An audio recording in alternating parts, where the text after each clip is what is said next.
Hey, what's up, Unbroken Nation? I'm very excited for today's episode with my guest, Kelly Gores, who is the documentary filmmaker of Heal, which is a documentary that has received so much critical acclaim over the course of the last few years, came out a few years ago. And it was an amazing conversation that we had about the body's innate ability to heal itself, which, if you know my story, and many of us as trauma survivors, we carry a lot of pain, a lot of suffering, a lot of the past in our body. And it was an amazing conversation. So before we get to that, I want to share a review, as I do, an amazing review that I'm really grateful for. And to everyone who takes the time to leave the reviews, thank you. It means the world to me. Like, to go on iTunes and look for Think Unbroken podcast and give 5 stars and go down to the bottom and leave a review. Like, I read them. It matters. Also, it helps the algorithm. So if you leave a review, if you take literally that 5 seconds out of your day to do this, you can help other people find this show. And so I have a huge amount of gratitude for everyone who's doing that. So thank you very much. Today's review is from LDCV124. It says, "Gold in a time of many distractions." I had the chance to listen to Michael the last couple of days and very impressed with the quality of conversations and actionable steps on the show.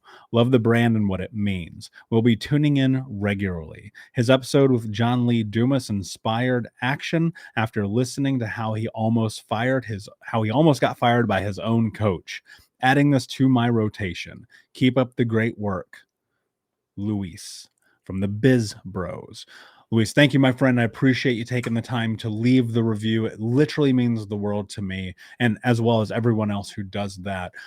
Just a couple side notes here. If you have not, I want to let you know that you can check out the Think Unbroken app in the iTunes store. Is it the iTunes store? No, it's the Apple store, and on Google Play. It's Think Unbroken app. There's actually free courses in there, free material, all kinds of awesome stuff for you. Just go into the store and search for Think Unbroken. And then before we get into the show, the last thing I will say is, at the end of the day, I do this because I want to empower us. I'm a part of this, right? When I sit across in this camera, on this room, on this microphone, I'm also learning. I'm very studious. You'll notice a lot of times I have my pen in my hand because I'm taking notes. I'm learning along with you. In the intro to the show, I always say, grab your pen, take notes, because I'm telling you, if like you just listen to this show, you would never have to buy a course or buy a book or anything. I appreciate when you do. Trust me. That's how we keep this thing going. But ultimately, at the end of the day, this is to help you make your life different, because a lot of the people that I'm speaking with have helped me make my life different. So that said, this episode with Kelly is really empowering and powerful, especially if you come from this place and you're trying to figure out, like, how do I take care of myself? How do I navigate going to the doctor? What's the deal with Eastern medicine? I don't understand Western medicine. I don't know how to trust myself. Like, a lot of the questions that we have about our physical and mental health. We dive into this idea about placebo, which I think is really powerful. And of course, you can check out her documentary, Heal, as well as she has the Heal podcast. And without further ado, my friends, Kelly Gores.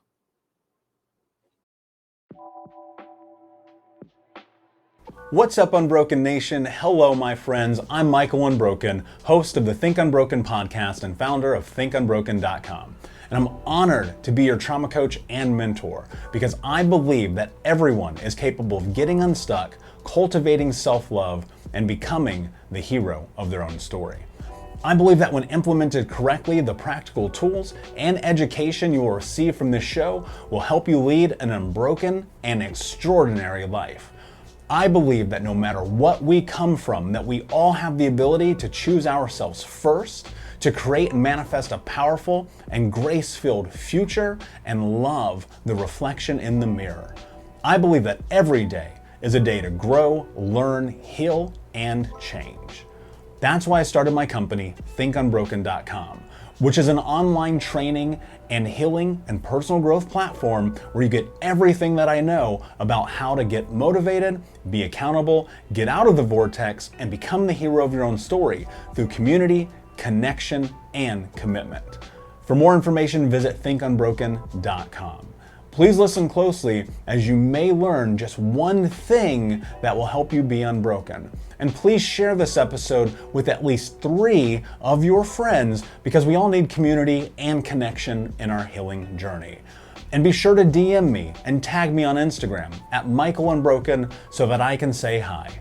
I just want to thank you again for being a part of this, for listening, and being a member of the Unbroken Nation. Now, let's get into today's show and make the world unbroken.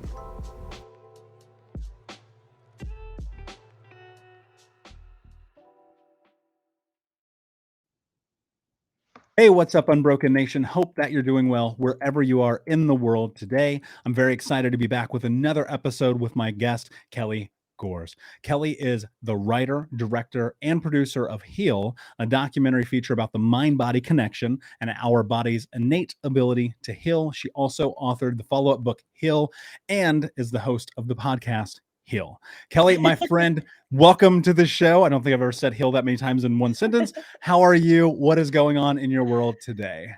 Oh, thank you for having me, Michael. And yeah, I'm just sitting here in awe of how you just pump these amazing episodes out, and your intention is so pure to help people heal. So I'm happy to be here. And ironically, I had a busy week. I have a 2-year-old who's fighting a cold, so I'm doing my best to self-care right now, because I feel myself I could be falling off the cliff here and not practicing what I preach. So but otherwise I'm doing great. Yeah, well, I get that. And I think so much of life is very much like this weird ebb and flow of the balance of like, am I doing the things that I'm always telling other people to do? And recently, about 2 months ago, I cleared like a whole schedule. I was just like, everybody know I've got to take care of me. And I think that's actually a really wonderful place that we can start this conversation, is talking about a little bit of your journey, your background, and what has brought you to this moment. Yeah. Great question. I wish it was a easy, succinct answer. A lot of people have, one event in their life that kind of slapped them over the head, a diagnosis or a loss, that got them interested in healing and health. I think mine was more of a long lifetime journey, and definitely a calling. I haven't luckily had to deal with anything very serious myself, and I haven't lost anybody to a serious disease, which is quite shocking, because you would assume that I had. But I think it was just a little series of events that happened over life. One very quickly was in high school. I went on a camping trip with my friends, and my mom was like, just, don't get sick, take care of yourself, don't drink too much, kind of thing. And sure enough, I came home and was sick for a week, and my glands were swollen. And so, as in high school, people assume that you get mononucleosis. I got tested for mono, I got tested for Epstein-Barr, and I tested negative for everything. I just had these massive glands coming out of my neck. So I got better, felt fine, but I still had these glands swollen. They threw every antibiotic at it. At the time, we didn't know what detriment antibiotics will do to the gut. So we just took them and tried them, and they didn't go, the glands were still there. Cut to 6 months later, they decided to do a lymph node biopsy. So I went under general anesthesia for the first time. They did an inch incision in the side of my neck. Again, inconclusive, benign. And a few months later, I went to my mother's chiropractic appointment, and he felt my glands, and he said, try taking a shot of apple cider vinegar twice a day for the next week. And I did. And sure enough, in a week, my glands were gone after a year of like throwing everything at it. So I think that maybe planted a seed, even if I wasn't conscious at the time, of like, I'm not really into like, there's something more than just this Western medicine, cut, burn, poison kind of thing. Um, and so, yeah, and then I became kind of more of a spiritual, mental, emotional journey. And ultimately, I just wanted to put all the teachers that empowered me into a film to empower others, because we've just kind of been hypnotized slowly and conditioned to believe throughout the last 150 years that the answer lies outside of ourselves. And once I learned about epigenetics and how really our bodies are designed to heal, and we're healing in every moment, it's just we get in the way with stress and diet and all these other things that put a burden on the system. that, if we just learn how to get out of our own way and actually do things that support our natural healing process, so much more is possible than we're told. Yeah, and I agree with that. And I look at my own journey, and I think if you're a child of the 80s like I am, or earlier, antibiotics always seem to be the precursor to healing, right? It was always throw it at, like, take this. And I tallied this up one time that I estimate that I'd been on antibiotics 40 times, 40, by the time that I was 30 years old.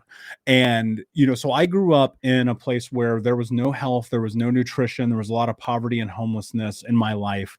And I said this in passing, it's something that I think is funny, but it actually holds a lot of weight. I didn't have a salad for the first time until I was probably like 20 years old. It was all processed food, government food, storehouse food, things like that. I end up getting SIBO. I end up getting C. diff. I end up getting E. coli.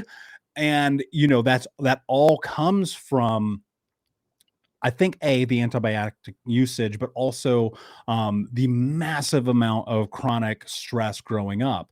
And I was living in Bali. I was living Ubud, Bali, when your documentary Heal came out, and I was watching it. I was like, damn, where was this shit 15 years ago, when I actually needed someone to be like, yo, maybe there's another way to step through sinus infections other than this. So what I'm curious about is, I think we often have this opportunity as storytellers, which innately I think we are. You go back hundreds and thousands of years, we sat around campfires, we told stories. That was how we created narrative and connection as community. And I think we're often driven by this idea, like, oh, there's this thing I want to talk about, this story that I want to tell, but we kind of get stuck and held back due to the fear of possible repercussions that come with this. And I recognize and I understand that on the backside of you creating what was a practical and really empowering film for me, there was a lot of people who are like, who does this person think they are? What are they talking about? This is nonsense, blah, blah, blah. How do you step into this place where you're willing to confront that and say, you know what, my message and my story is worth whatever comes along the backside of it? Yeah, great question. I anticipated a lot more kind of scrutiny and pushback than I received, so that was kind of odd. Um, I think that leading up to it, actually the movie The Secret was one of my kind of initial seed planters of doing this film, because it was a film that, not particularly my documentary style, but I took these nuggets away that I applied instantly in my life, and within months, weeks, my life changed, and I was like, wow, it is all energy, and what we put out there, we do get back. And it just opened my eyes, and I applied it, and I was very empowered. And so, around the same time as watched The Secret, I started meditating. I was going to Agape, and I was listening to Michael Beckwith. I'm sure you know him. He teaching, and he was just empowering me. Like, we're co-creators with life, and if we get a calling in our heart, within every acorn is an oak tree. Within every dream is everything you need. To see that dream realized. So if you have a calling to be an actor, if you have a calling to be a poet, if you have a calling to be an astronaut, that means that life, nature, the universe, God, whatever you believe puts that calling there, you have the ability to see it realized. So I was acting at the time, and I've been acting my whole life. I grew up in Southern California, and off and on, because it was, it's just a tough business. You're getting rejected all the time, and I actually initially started seeking out healers to, like, remove the blocks so I would be a better actor and just be freer and less self-conscious. And so, like, around the same time, I started listening to Michael's teachings, practicing my gratitude work, and seeing, crazy manifestations occur, and just my life feeling better. And I really got these concepts that we are co-creators. And so, and then I started meditating at the time. So that really rooted everything down. So all of that to say, once I was ready to do the film, I just had complete trust that this calling in my heart, and the reason I brought up acting was because I started getting more excited talking about manifestation and healing and epigenetics, and we have so much more power than we've been led to believe, and this world of infinite possibility. I started lighting up talking about that, and less so talking about acting, something that I thought I wanted to pursue my entire life. And so I paid attention to that. And once I was ready to do the film, it took about 8 years marinating this idea and gathering more research and more experts. And once I was finally ready to do it, I was just like, God, take the wheel. You put this calling in my heart. It is very strong. So I'm just going to trust that it's all going to unfold. And I'm just going to say yes and keep moving forward and let you take care of the hard stuff. Yeah, and I think that's so much of the human experience, right? We all have dreams, we all have ambition, we have goals, but the reality, and I think one of the biggest misconceptions that people have about creating your life is like you actually have to do some stuff. Like you're like, as much as I love meditation and journaling, and it's a part of my daily practice, I know that those things are simply catalysts for me to figure out, like, okay, cool. Now I have a better and more fine-tuned understanding of what it is that I'm going to have to do to make this dream idea vision come to fruition. When you're in this and you're starting to build this out and you're learning and you're growing and you're like, okay, this is the story that I want to tell. I think that a big part of it is we subconsciously fight ourselves, right? And we're in this place where, all right, I have this idea, I have this dream, but who am I to tell it? How do I do that? Why me? Was that a part of your narrative in this as well? And if so, like, how did you combat that? Yes, for sure. I think we all have that like moments of imposter syndrome. I now have a very successful film and a book and a podcast and a platform. And I still question like, who am I to be this like wellness expert? I still have human flaws. I still get sick. I still, overdo it or, we're evolving. It's an ongoing process. Healing will stop, we'll be healing up until the day we leave this physical body. So absolutely. And again, I love what you said. It's like we have these daily practices, but it's all to stay grounded and have that clear communication between our kind of higher self, our guidance, spirit, whatever you want to call it, to then get clear on what action you need to take. So again, it was just like it was such a strong calling in my heart. It was such a clear vision. People kept coming up to me and saying, how are you so happy? How are you so healthy? What do you eat? What do you do? What's your workout? And so I literally was like, well, I'm just going to put all of the people that empowered me into a film. And it's still strange to me that it was about healing because again, but I just was like, there's so much more than just taking a pill to manage a symptom. It's like we can do extraordinary things if we're just given first the awareness, then the tools, and then the examples of possibilities. So inspiring stories of other people who did extraordinary things. So I just really trusted that passion pull in my heart. And I think it was a big, because Michael Beckwith is so inspiring. He's up on the stage and he's like firing me up. I'm like, yeah, I can do this. So it was just that perfect storm of inspiration, support, and I've always been a bit of a risk taker. I played 3 varsity sports. I'm a competitive athlete. Like I want to push myself to see my potential. So, that was the last factor. Was just like I'm just gonna do it, and I'm gonna do it and see where it goes. I'll jump. I'll take the leap. Yeah, and so much of it is taking the leap, and on the backside of that leap, like, this is what I think about all of the time. Like, if you face your fear, on the backside of being willing to face that, like, greatness awaits you, or at least a really cool ass story, right? And so, like, Yeah. I think about that all the time, and one of the things in my healing journey, not only from the traumatic experience of my life, but the physical healing that my body went through was really recognizing that there is a part of your body which, when you understand biology, the number one thing is our brain is designed for is survival. So what does that mean? You have to be able to heal, you have to be able to continue to be resilient. What I'm curious about, though, is if you'd be willing to dive in and talk a little bit more about the human body and the way that it is designed to, in every moment, right, be able to look at disease and symptoms as feedback in ways that we can kind of step into the healing process. And yet, somehow, in that, we still seem to intend to get into our own way.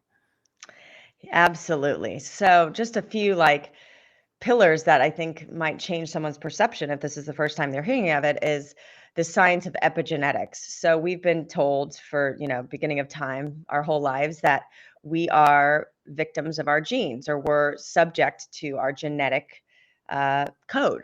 And to an extent, this is true. But what we learn with the science of epigenetics, and Bruce Lipton is one of the pioneers in this field as a stem cell biologist, he discovered that it's actually the environment that turns genes on and off. So genes are like little switches. Our genetic code is a blueprint, but then it's our lifestyle choices, our lifestyle behaviors. The diet creates an environment within the body. Literally, our physical environment around us. If there's toxins, if there's nature, fresh air, polluted air, all of that will create an environment outside of us.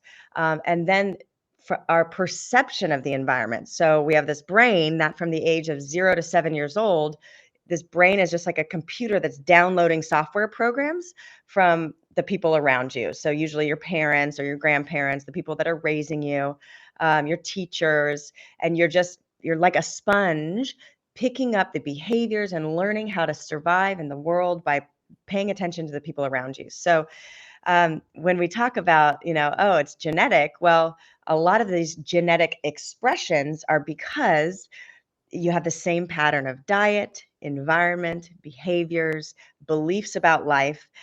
So those subconscious programs become your belief system, and they're kind of downloaded into you between the ages of 0 and 7. They're not even your beliefs; you're just adopting them from other people. So, and then they color the lens through which you look at life. And the best example of this is if you were raised a snake charmer in, let's say, India, and you were taught to be around snakes and how, cobras or whatever, I'm just making this up. I know nothing about snake charming. If they are signs of, a good omen and power, and it's actually a blessing if you get bit or whatever the story is, you're going to have a very different experience in your body than someone who is afraid of snakes. You're walking down the path, one person sees a snake and has a flood of oxytocin and joy because it's the good omen they've been asking for, and they're not afraid of the snake. And the other person is going to have stress chemicals and adrenaline coursing through their body. So based on their belief system, they have two completely different biochemical reactions in their body. Hey, Unbroken Nation, a quick pause in today's episode to tell you about the brand new Think Unbroken app. That's right, I just released a brand new app in the App Store that you can take the first course in the Think Unbroken curriculum, The 5 Keys to Healing Trauma. It's a 7-day course for free.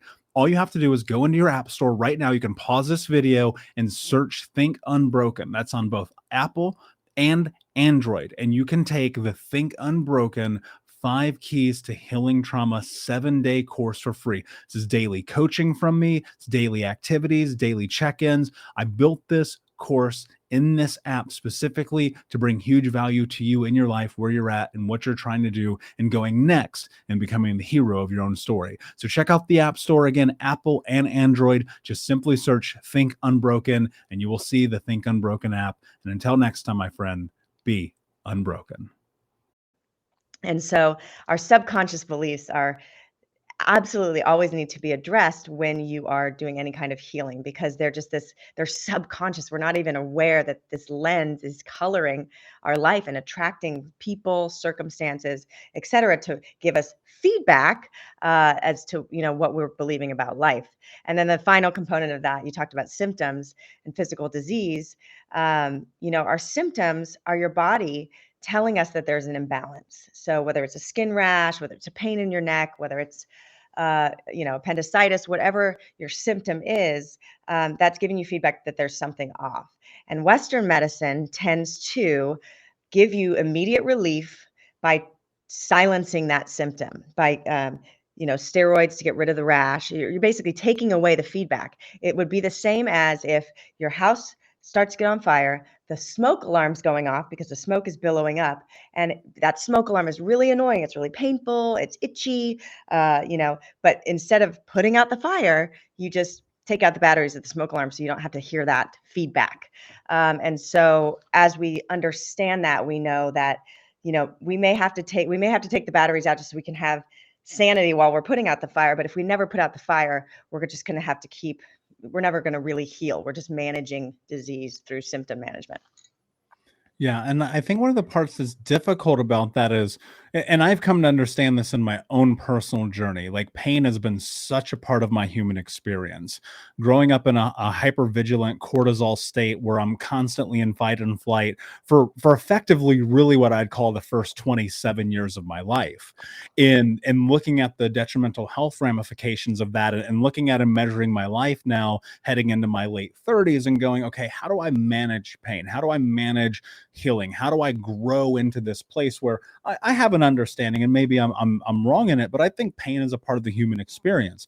And I felt like the more I tried to numb it, right, drugs, alcohol, sex, those kind of things, and then add on pharmaceuticals because my doctor said, well, that's the thing that you're supposed to take, the more I felt removed from my body.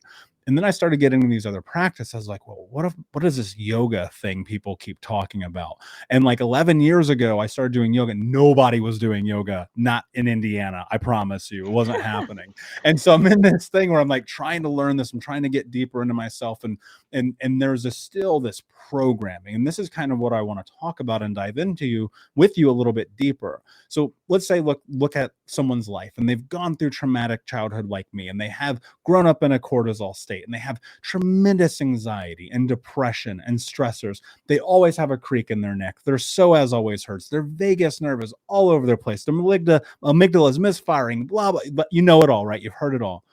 What do you do? Like, what do you do? Because like, to me, the simplified answer is everyone goes, well, go to the doctor, take a med, go talk to therapy, you'll be fine. My experience is that's literally not what works. So I'm curious about your thoughts. Yeah, exactly. So there's, especially when you're dealing with trauma, like so many people are, you know, we talk about this in the film, and Darren Wiseman says it much more articulately than I could. It's articulately a word. Um, and he talks about, these like a disease or symptoms as gifts in very strange wrapping paper. And often when a trauma occurs, we don't have the tools because it's just too painful. Our body literally thinks we're going to die. So we just have this survival mechanism. Our brain like does the shutdown, like we repress or suppress our feelings, and we go into a state of shock, and we just survive because it's just too much for pain for us to process, emotional pain or physical pain, or both often. So if we don't ever address, and that just becomes, everything is energy, right? Where if you go down to the molecular level and atomic level, we're just different, waves and particles vibrating at different speeds. So we talked about that in the film too. It's so that is an energy that the suppressed or repressed feelings, emotional pain, trauma gets stuck in our system, whether it's in our aura, whether it's in our shoulder, whether it's in our, liver, wherever that is, it just gets stuck. And until we can go back and figure out the ways to, and there's so many different modalities, as I'm sure you've explored on this show, to really like let it go, like figure out a way to go into where that energy is stuck. And this is what, again, we call it alternative medicine, Eastern medicine, but that Eastern medicine's been around for thousands upon thousands of years, whereas Western medicine has been around for like 300, or the philosophies behind it. And so it's all about energy meridians. It's all about freeing up our life force, our chi, chakras, whichever culture that you are, and kind of type of traditional medicine you're seeking. There's different ways to unstuck that energy that we have trapped in our system that, if not addressed over time, will lead to, you know, something in our gut or psychological mental illness. So um, for things like that, I mean, it's yes, we are the healers, and we have the ability to heal, but sometimes, we're all humans. We have blind spots. We need to seek out some therapies and modalities that can help us tap into where those things are stuck, and process them, because now we have tools. Now we're an adult, we're not a scared child, whatever it may be, and we have the ability now and the capacity to process what happened, so that then we can release it, free up that energy, and get the system moving as it was designed to move. Yeah, I agree with that. And I had this really profound experience once where I had walked into EMDR session, And I came out of it and I felt just this unbelievable sense of relief and tension that had left my body. Whereas I'd had this tension in my life forever, right? It's just natively turned on. And what happened in that moment is I recognized something that I would later come to better understand when I read John Sarno's book, Healing Back Pain, was when you get to this place where you can start to expose what you're holding inside, it has no choice but to release. And I think it's going to be a different pace and a different speed for everyone who goes through it. And I will say this: facing the difficulties of the truth of the reality of your experience is the only way that you're set free from them. And I know that's hard. And that was my experience for a long time. I was like, if I just keep this in, I'm strong, I'm strong, I'm strong. But then it's like eating you alive. And eventually you have to come to this place where you recognize, like, you have to sit down that burden. It's not yours to carry alone. And if you try to, okay, for context, I was at a point in my life, I was having 5 panic attacks a day, 5. Mm. And I was like, "Oh, this is weird. Okay, cool." I just tried all the different things. I started meditating and it started to dissipate. I started journaling, dissipated more. Started getting serious about therapy. Wow, they're few and far in between. And now I think today I've had like 2 panic attacks in the last 5 years, right? Because there is a release that comes through that. But here's what I think is interesting. A lot of people will look at Eastern medicine, which I'm a proponent for. I think there's a mix and balance for both, of course. And they'll go, well, that's just placebo effect. And I know that you have some thoughts around placebo and the nocebo effect. And I would love for you to talk about that a little bit. Yeah, so the placebo we're kind of all aware of, they actually incorporate it into the testing drugs because it is a factor in everything we do. There's an element of placebo.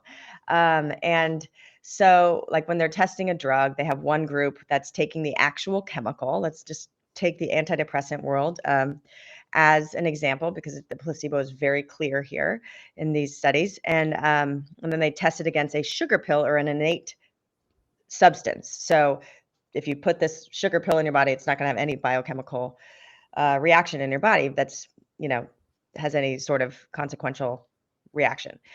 Then they're comparing the response from that group, the placebo group, against the response of the people taking the actual drug. And neither the scientists nor the participants know which one they're taking. So they're all kind of going in expecting to feel better on this antidepressant. So what they found is in 40 to 50 to up to 75% of the placebo group had similar beneficial response to the sugar pill. So an inert substance, yet they report feeling better in their body, in their mind, in their spirit, which is what they were expecting if they took the antidepressant.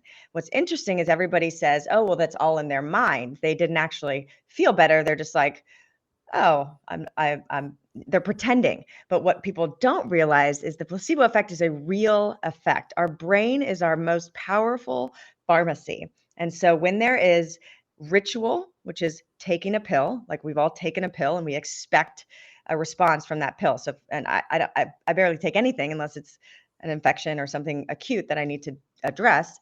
But if I have a headache and it persists, usually when I have a headache, it's something that I've done that causes it. So I know exactly where it's from. I'll take an Advil. I've taken Advil so many times that over my life that I'm going to expect that it'll relieve my pain within 20 to 30 minutes. So there's the ritual of taking the pill and then the conditioning of having that relief after taking that pill.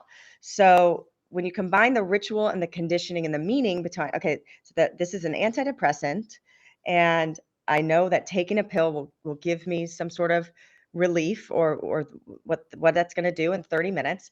And so your body expects that.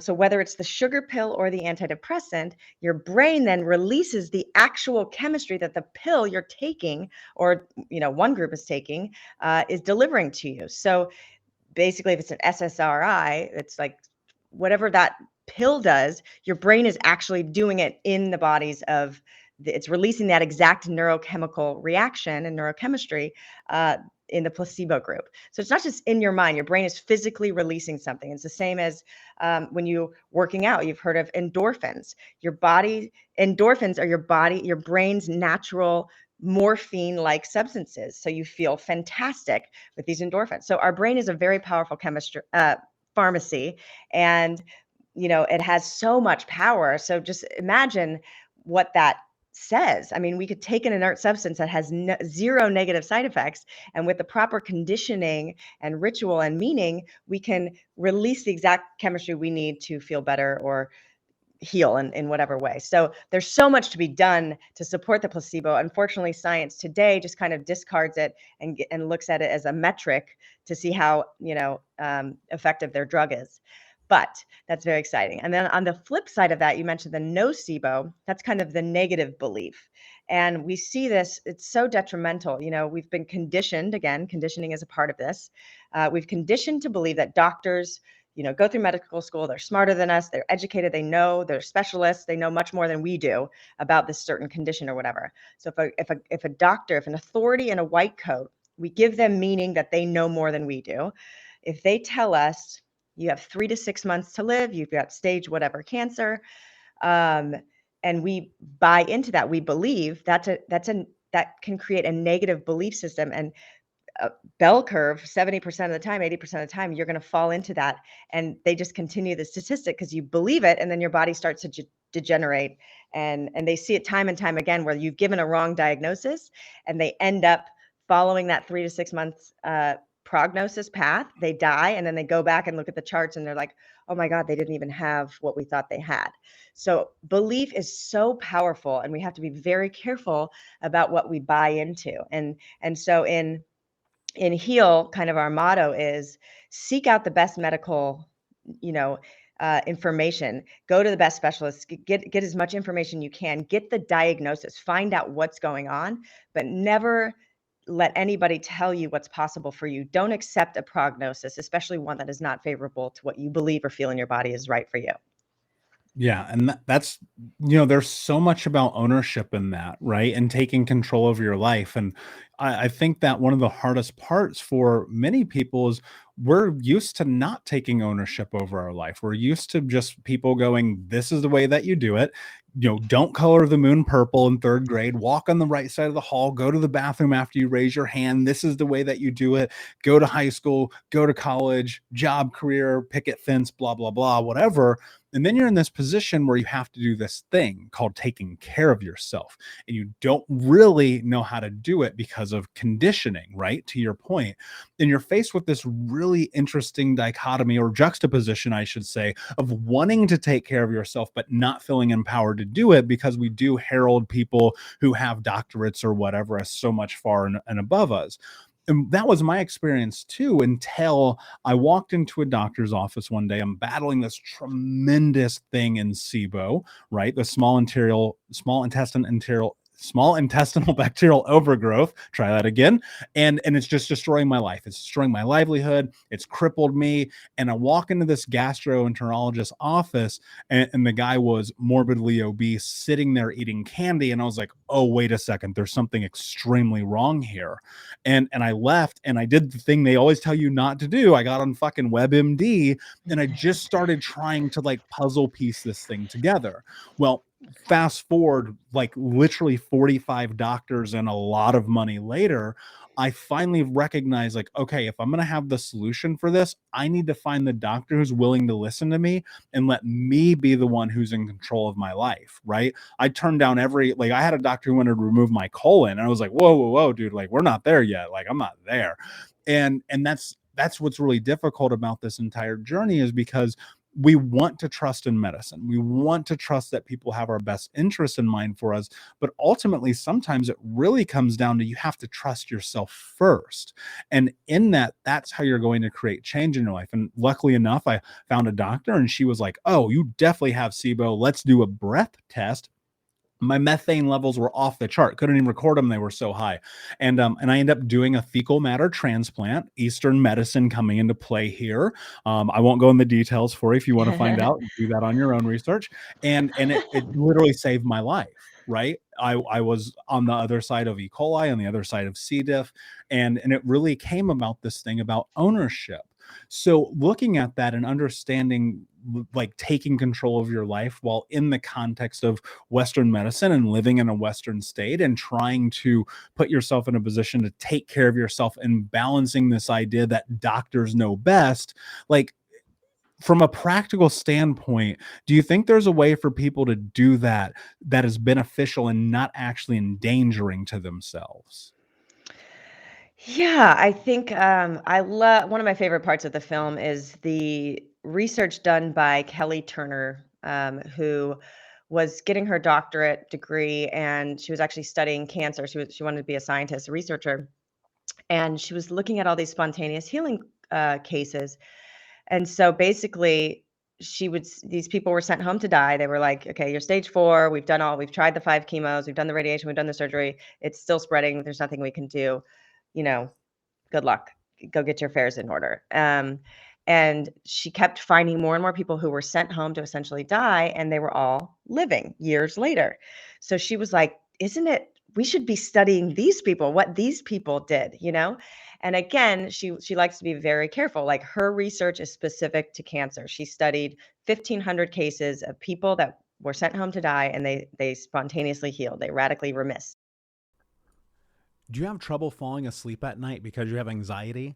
I know that I do. And that's why I started using NW Recovery's sleep melatonin formula with CBD. And it's a non psychoactive CBD, which is really important to people like me who have anxiety and depression because sometimes THC can make you have panic attacks. And this doesn't. Not only is this formulation by NW Recovery made with melatonin, which helps you sleep, it has non psychoactive CBD. So there's no THC in this product at all. I want you to check this out. If you've never used melatonin before, I have a tremendously difficult time sleeping. And when I started using the recovery sleep formulation, I sleep like a baby. So I want you to check out nw-recovery.com, where you can use the keyword unbroken to save 20% on your first order. Again, that's nw-recovery.com and use the keyword unbroken to save 20%. And what did they do? And she found that they did these 10 essential things. It was at the time I made Heal, it was 9. She has since added movement/exercise, which when she went back to her research, they all did a version of movement, even just walking. And so these 10 essential things, one of the things that they all did was follow their intuition. And this is so key. I mean, literally, our answers are within us. And these is why, like journaling, seeing a therapist, meditating, all of these things are to quiet the noise and to distill down to what our truth is and what our heart is pulling us to do. And we are such intelligent, sensitive creatures. I mean, this is why if someone walks into the room and we get chills, that could be a good thing. It could be like, wow, that's my soulmate, or it could be a very bad thing. So everything is energy, and we can have coherent vibes with someone or incoherent vibes with someone. And if we are practice presence and awareness enough and practice these things that strengthen our intuition, like meditation, yoga, spending time in nature, disconnecting from technology, etc., all of these things really enhance this inner voice. We all have this connection to the divine or our higher self or our soul, spirit, whatever terminology you do. And if you don't believe in any of it, I mean, synchronicities have happened in your life where you think of someone and they call. I mean, we are very connected to each other, and so there is this. We have this internal guidance system, and so the following your intuition is essential to healing, and not so. So I would just recommend, as you did, you went through 45 doctors. Just really listen. Like if walking in and seeing someone eating candy and who's not the picture of health, that's a little bit of your intuition going, I'm not just going to blanketly trust him because he's got 7 degrees on the wall and he's, admired in his field. This does not resonate with me. That's a little bit of intuition. So we all have it, and it will never lead you astray. That's how beautiful nature is. We have this built-in, really this internal guidance system, and we just have to have these practices to connect with nature, disconnect from tech, and really turn within, or just quiet the mind or do yoga, just get all the energy flowing so that that communication is really clear. Intuition is never going to lead you astray, and it's an art, and a science, and it just takes practice to learn how to listen and decipher what's intuition or what's your kind of critical mind or what's someone else's, belief that they've thrown on your head. But your intuition will never lead you astray, and the key is just finding, um, how to tune into that voice so that you have that guidance available to you. Now that was so profound for me in my journey. One of the things I always recommend to my clients when I'm coaching them, I talk about that in the podcast ad nauseum for a reason, because it's truth. I mean, it is like the best GPS system you could ever have, and you're spot on. It is for, is this going to make your life better? Is it not? Like, make up your mind, but listen, like, trust yourself. What I'm really curious about is, were there any misconceptions that you had personally prior to making this documentary and going through this journey with yourself about medicine, about healing, about health, that ultimately became debunked in your experience? Before I did the film, I was pretty well versed in all of these experts' teaching because they had such a profound effect on my life, and I read all their books, and so there wasn't much room for surprise in interviewing the experts. I also followed two people on real healing journeys. That was like, I want to do a documentary where I'm not just interviewing people that have healed as a talking head. I really want to understand the nuances of like healing journey. There's no one size fits all, recipe for healing. I wish there was.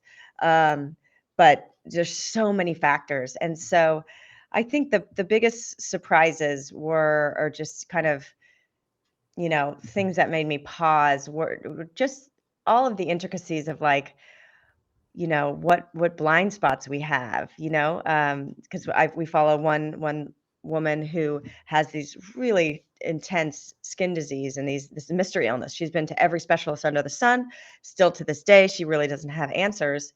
And I followed her on the journey, and it's like clear to the audience, like she's got some serious trauma that is trapped in her body, and it's her condition is like expressing through the skin, and skin is often tied to the liver is often tied to anger, and you don't want to make assumptions, but like it was really clear to me that like she had some unprocessed trauma, and she was so brave and was vulnerable enough to allow me to film her working with a practitioner, and she was doing EFT and Reiki, and had some really beautiful emotional releases. And it's mostly everybody's favorite part in the film, because we get a cathartic release as an audience with her really genuine release of this trauma that she shares with us, of her mother and her father leaving her, and just what she's had to do. And so, I think that it may be like so clear to us, and I have judgments about what she needs to do to heal. But she's still on her healing journey. And I was put in check many times, like, this is not my journey to be on. And I might think I know like what may help her or what she's got going on, but everybody's got to go through their own journey. So I think it was less of like a surprise. It was more just like a humbling, like, it's not black. Healing is not black and white. It's so complex and complicated. There's so many elements to it, and I just continue to see, that we're all human and we have our blind spots. I mean, even the experts in the film, once you like meet these people, they're still human, and they may be like on the platform pedestal preaching these profound things that are changing people's lives, but in their daily lives, they have their own blind spots and are seeking out healing and help and support from an outside mirror to reflect back to them. So I guess that would be the thing. It's just like we all have our blind spots, and to be very compassionate for someone else's journey, because we're all kind of fighting this invisible battle that other people aren't quite aware of, to the gravity of the battle that we're all facing in our own lives. Yeah, and I definitely subscribe to that, and I think about this constantly, like, being in these positions, like, I also have people I look towards. I understand and I know that I don't know everything, and that's been such a beautiful part of maybe understanding myself in a deeper way, is looking at my life and going, "I know a lot, but actually I don't know anything, because there's fucking 8 billion people on planet Earth, and there's always more to learn, always more to decipher, always more to cultivate. And that's been really beautiful. I mean, same reason I have coaches, I have mentors, I read 70 books a year, because I'm always in this position where I'm like, how do you extrapolate what took somebody else 15 years to understand, but then also at the same time, A, have the humility to recognize, like, I don't understand this, and then B, and probably more importantly, have gratitude for it. And I think about the role that gratitude has played in my life, and I know that people like shout this from the rooftop, but I'm interested in your thoughts on gratitude in relation to co-creating with other people, and what it means, like, to allow that to be a part of your daily practical tools. Yeah, I love gratitude. I mean, we talk often about love is like the greatest healing, kind of, the greatest healer is love, and I personally believe that, we come from Anita Morjani was in my film, and she had a near-death experience and kind of died, went to the other side and joined basically this source, like love, like the love that surpasses human understanding. That's how she described it in the essence of her father, and this beautiful story. And when she came back into her body healed from stage 4 cancer, which there is not a human of those 8 billion people on the on the planet. You would look at her, organs were shutting down, lemon-sized tumors coming out of her body. Um, just she was so far gone. There's no way that you could physically recover from the state that she was in. And within 3 weeks, no cancer left in her body, and she was this healthy woman again because of the shift in consciousness that she had in connecting with source and forgiveness with the essence of her father. And so again, love is the greatest healer. A lot of philosophers believe it. Certainly all the experts in the film do. But then we get to gratitude. And I think gratitude is like the greatest creative force, and Joe Dispenza, who is in the film and I follow a lot, and I do his meditations a lot. He talks about combining visualization with an elevated emotion, which is gratitude. So he healed his own spine, by he was just paralyzed in a bed, and the doctors told him he's going to be in a wheelchair for the rest of his life, which was devastating to him. He was a triathlete, and all he had was the power of his mind. So he every day visualized his back healing, and then he'd get distracted, and his mind would go to him in a wheelchair, and then he'd bring it back, and he would just practice visualizing the healing. And then he realized, then he got through the body, like the whole spine healing, and he would picture himself, running on a beach, or taking a hot shower, all these things that he had taken for granted before that he really, missed. And he's like, God, like, if I can get back to this, if I can heal, I will never take for granted anything again. And so he would feel the feelings of being in love, walking on the beach, making love, having a hot shower, running a triathlon, all these things he took for granted.